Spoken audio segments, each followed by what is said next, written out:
The next step in refuting the idea of Sola Scriptura in Extremis can be derived from a classic vid we did here some years ago. Let's look at that.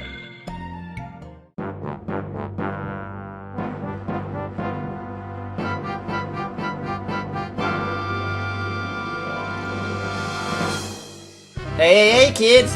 This is crazy, the awesome apologist J.P. Holding. Yeah!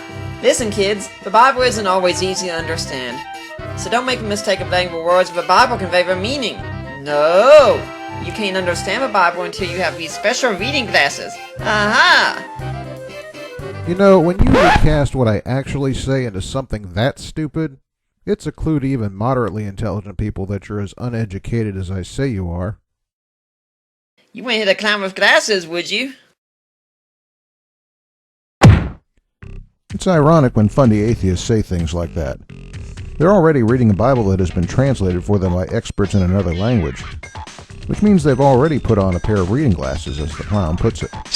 So why would it be odd that you might need experts in other fields to help you understand the Bible? If your goal is to just sit comfortably in a pew, or if your ministry is something in the area of a helper, then yeah, you may never need any more help understanding the Bible. But if you want to be a teacher or a serious disciple, or a critic, then yeah, you better darn well be ready to put on some glasses, and have several prescriptions ready. Beyond that, there's something about the social world of the Bible that means you definitely will need a lot of help to get all you can out of it. In fact, out of any text from that culture and many others.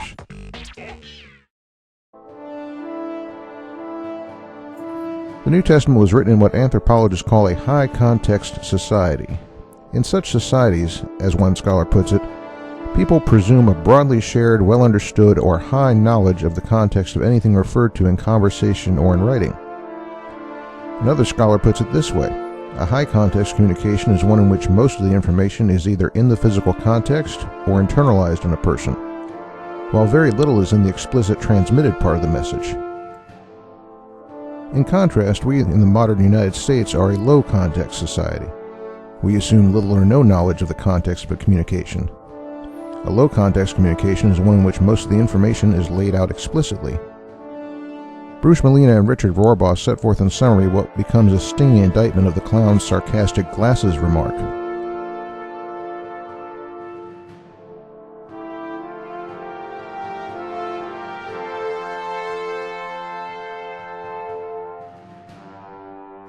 So what's this boil down to? Well, it doesn't mean you won't understand the Bible at all, but it does mean that you won't get the same level of depth and richness you would if you were much better informed about its background context. A good analogy is to someone peeking out at a wall full of writing through a peephole. All they can see is the central and most important instructions. But with a wider view, the details of those instructions get filled in too, and you can act out those basic instructions much more competently than you would otherwise.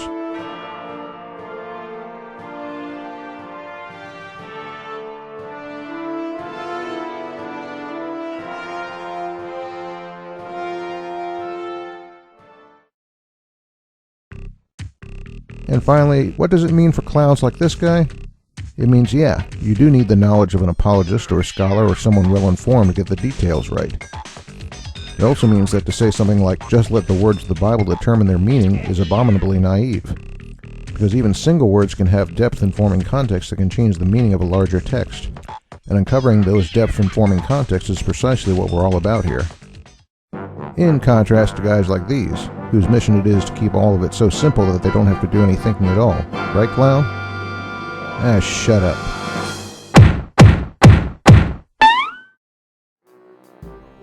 The clown stopped making vids 8 years ago, but the basic truth remains. This illustrates the very trap that Sola Scriptura in Extremis leads us into.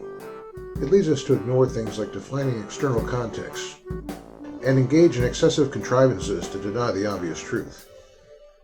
It is a great mistake to take the original doctrine of Sola Scriptura as though it were intended to seal the Bible in a vacuum, allowing no ideas in or out. The language of the Bible, the social background, the literary background are all components which affect its meaning. Short of resorting to this guy's views, there is no consistent way to reject the use of background material to aid in its interpretation. But we'll see how some people try to do it anyway, starting next time.